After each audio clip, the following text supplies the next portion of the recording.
जय सिया राम, जय गौ माता, जय गोपाल। बाबा जी की पाती कार्यक्रम में आप सभी का स्वागत है। गुरु पूर्णिमा पर्व आया और चला गया।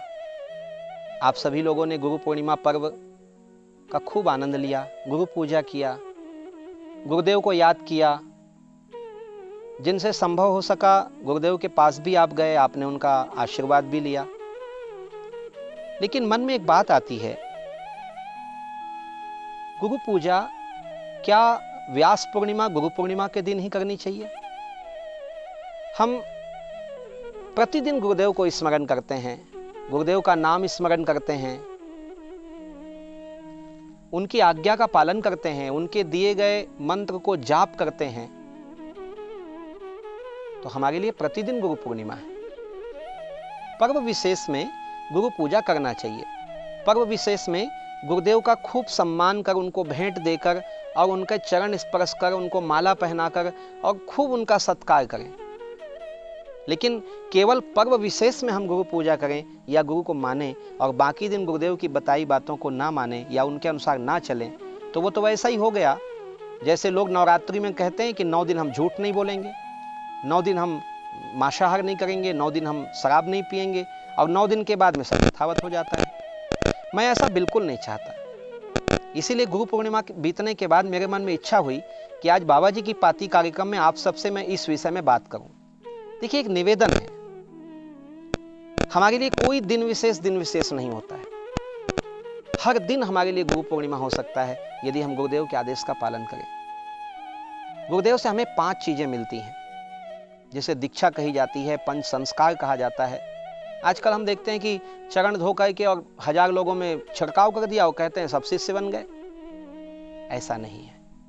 हमारे धर्म शास्त्रों के अनुसार, हमारे ऋषि परंपरा के अनुसार, हमारे संत परंपरा के अनुसार पंच संस्कार, सिख धर्म में गुरु गोविंद सिंह जी ने इसी को पंच ककार कहा।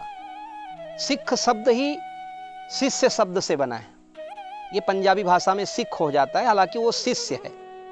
खालसा जो कहते हैं, मुझे कई लोग पूछते हैं कि कुंभ लगता है तो आप राजयोगी खालसा लिखते हैं या कोई भी संत लिखते हैं, अलग अलग खालसा लिखते हैं। खालसा शब्द का अर्थ क्या हुआ? खालसा अर्थात खालिस, पंजाबी भाषा है खालिस। खालिस मतलब पवित्र, शुद्ध।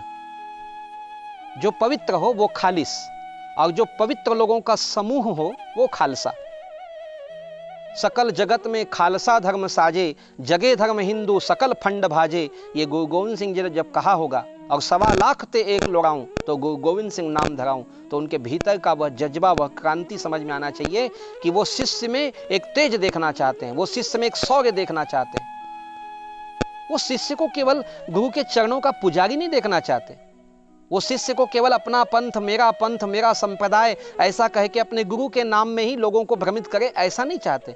वो शिष्य का मतलब धर्म का रक्षक, वो सिख का मतलब देश का रक्षक, वो सिख का मतलब पंच ककार उन्होंने दिया। कच्छ, कड़ा, कृपान, कंघा और केस। सिख केस धारण करता है, कंघा रखता है, हाथ में कड़ा पहनता है, कच्छ लंगोट का पक्का। ये 5 ककार उन्होंने दिए। ऐसे ही पंच संस्कार हमारे सनातन धर्म में सदा से रहा, संत परंपरा में रहा, वहीं से ही सिख धर्म को ये मिला, गुरु गोविंद सिंह जी ने वहीं से लिया। पंच संस्कार में लंगोट दिया जाता है, यज्ञोपवीत दिया जाता है, तुलसी की माला दी जाती है, मंत्र दिया जाता है और सदाचरण का उपदेश दिया जाता है। तो ये 5 संस्कार जब गुरु हमें देते हैं, तो क्या वह पंच संस्कार कुछ पर्व के लिए है, कुछ दिनों के लिए है या केवल गुरु पूजा के लिए है? नहीं। वो 5 संस्कार हमें अपने जीवन के कल्याण के लिए, अपने संपर्क में आने वाले लोगों के कल्याण के लिए और साथ ही साथ आदि अनादि काल तक चिरस्थायी संदेश बना रहे, आदर्श बना रहे, ऐसा जीवन जीने के लिए मिला है। तो उन 5 संस्कारों का सदा उपयोग करें, प्रतिदिन उपयोग करें, अपनी दिनचर्या वैसा बनाएं। सुबह स्नान कर, तिलक चंदन लगाकर, कुछ क्षण भगवत स्मरण करके, योगा प्राणायाम करके और सुंदर पवित्र भोजन, सात्विक भोजन करके, पवित्र विचार युक्त सात्विक उपार्जन के हेतु किया जाने वाला कार्य करते हुए, प्रकृति के साथ चल के, गौ माता की सेवा के साथ, धरती की सेवा के साथ, पर्यावरण की सेवा के साथ, जल संरक्षण, वायु संरक्षण, धर्म संरक्षण, गौ संरक्षण के साथ चलें। माता पिता गुरु अपने से बड़े पूज्य जन, सम्मानित जन, संत जन, विप्रजन, इनका सम्मान करते हुए भारतीय संस्कृति, भारतीय ज्ञान का सम्मान करते हुए वेद शास्त्र, गीता, रामायण, सुंदर सुंदर ग्रंथों का अध्ययन करते हुए हमको जीवन जीना चाहिए। अपने साथ साथ अपने बच्चों का, अपने परिवार का भी सुंदर निर्वहन करते हुए उनको भी सद्संस्कार देने का प्रयास करना चाहिए। जितनी आवश्यकता है उससे ज्यादा कामना ना करें, क्योंकि कामना दुख का हेतु है। जितनी आवश्यकता है उतना मिलता है तो शांति से उसमें रहें। कर्म करते जाएं, आगे बढ़ना चाहिए, लेकिन कर्म करते करते हम अकर्म ना कर बैठें अत्यधिक जल्दी आगे बढ़ने के लिए। कुछ लोग बेईमानी का रास्ता ले लेते हैं, कुछ लोग घूसखोरी करते हैं, कुछ कालाबाजारी करते हैं। तो अपने जीवन में यदि आपने सात्विक उपार्जन के द्वारा कार्य किया और इस प्रकार से चलते रहे तो वो गुरु के आदेश में चलना हो गया। हमारे देश में सदन कसाई की कथा है, नंदा नाई की कथा है। सदन कसाई तो मांस बेचता है, नंदा नाई दाढ़ी बनाता है। रंभा कुम्हार की कथा है, इन्होंने अपना कर्म नहीं त्यागा। वो हम संत हैं कह के उन्होंने रूप नहीं बना लिया, काम छोड़ नहीं दिया। उन्होंने सब अपना कर्तव्य करते हुए और संतत्व को रखा, अपने गुरुदेव के पावन संस्कारों को रखा, और इसी कारण आज वो एक महान संत के रूप में प्रतिष्ठापित हैं। तो आइए गुरुदेव के बताए मार्ग का अनुसरण करने का संकल्प लें। अंत में एक छोटा सा दृष्टांत करके आज के बाबा जी की पाती कार्यक्रम से विदा लूंगा। कहते हैं कि जब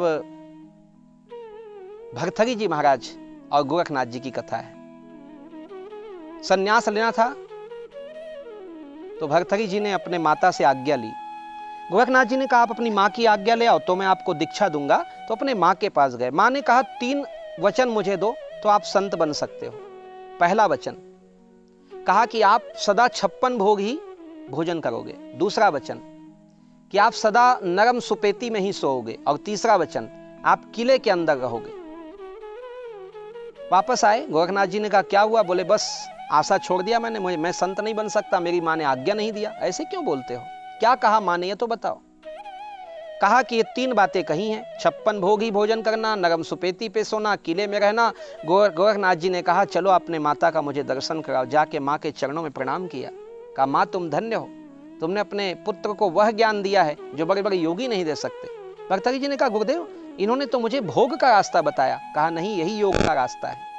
56 भोग करने का अर्थ यह हुआ कि जब भूख लगे तभी भोजन करना, यह संत का स्वभाव होना चाहिए। और जब भूख लगती है ना तो सूखी रोटी भी 56 भोग के बराबर होती है। अब भूख ना हो तो 56 भोग भी सामने हो तो क्या काम का। इसलिए जब भूख लगे तो भोजन करना। खाने के लिए मत जीना, जीने के लिए खाना। नरम सुपेती में सोना अर्थात जब एक किसान भरी जेठ की दोपहरी में हल जोतते हुए थक जाता है और थोड़ा सा भोजन करके मिट्टी के ढेले में सो जाए तो वहां उसको ऐसी नींद आती है कि बड़े बड़े राजा महाराजाओं को फैन दूध की मलाई की तरह सुपेती में वो नींद नहीं आती। क्यों? क्योंकि जब थके नींद आए तो सोना, यह योगी का जीवन होता है। ऐसा नहीं कि 12 बज गए सो जाओ, 9 बज गए सो जाओ। नींद को महत्व नहीं देना, शरीर के विश्राम के लिए नींद लेना। और तीसरा किले में रहना अर्थात सुरक्षित रहना, अर्थात जहां भी रहना अपने गुरुदेव के आदेश में रहना। जो गुरु के आदेश में रहता है, गुरु के बताए मार्ग के अनुसार कार्य करते हुए रहता है तो वो सदैव किले के अंदर रहता है, सुरक्षित रहता है। तुम्हारी माता धन्य है, ये योग की परिभाषा वहाँ पे भरतरी शतक में कहा गया है। मैं आप सबसे चाहूँगा इन सभी बातों को ध्यान में रखें, गुरुदेव के आदेश का पालन करते हुए चलें, सबका कल्याण होगा, मंगल होगा। आप सभी को गुरु पूर्णिमा पर्व में सहयोग देने के लिए बहुत बहुत साधुवाद देते हुए मैं राम बालक दास महात्यागी पाटेश्वर धाम से बाबा जी की पाती कार्यक्रम में जय श्री राम, जय गो माता, जय गोपाल। सवेरे लेकर तेरा नाम प्रभु, करते हैं हम शुरू आज का काम प्रभु। सुबह सवेरे लेकर तेरा नाम प्रभु, करते हैं हम शुरू आज का काम प्रभु। शुद्ध भाव से तेरा ध्यान लगाए हम, विद्या का वरदान तुम्हीं से पाए हम।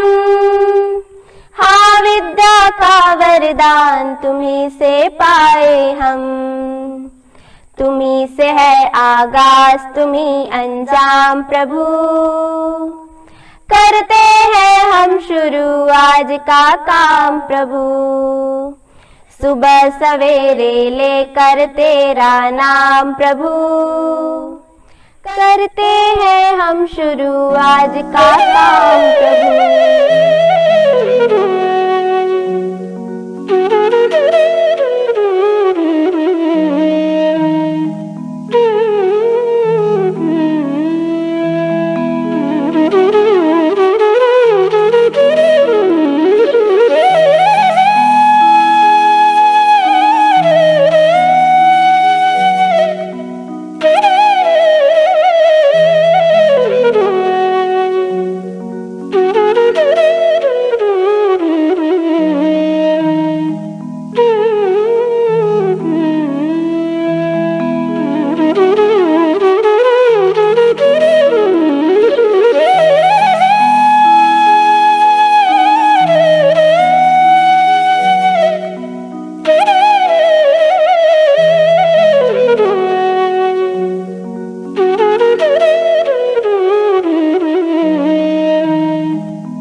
पाटेश्वर धाम से जुड़े इसी तरह ज्ञानवर्धक एवं आनंददायक वीडियो प्रतिदिन देखने के लिए, बाबा जी की पाती कार्यक्रम से जुड़ने के लिए हमारे YouTube चैनल राम बालक दास को सब्सक्राइब करें एवं घंटी का बटन दबाएं। इस तरह आप हमारी सूचनाओं से जुड़े रहेंगे। ध्यान रखें, प्रतिदिन शाम 4 बजे बाबा जी की पाती कार्यक्रम में आप सभी का स्वागत रहेगा।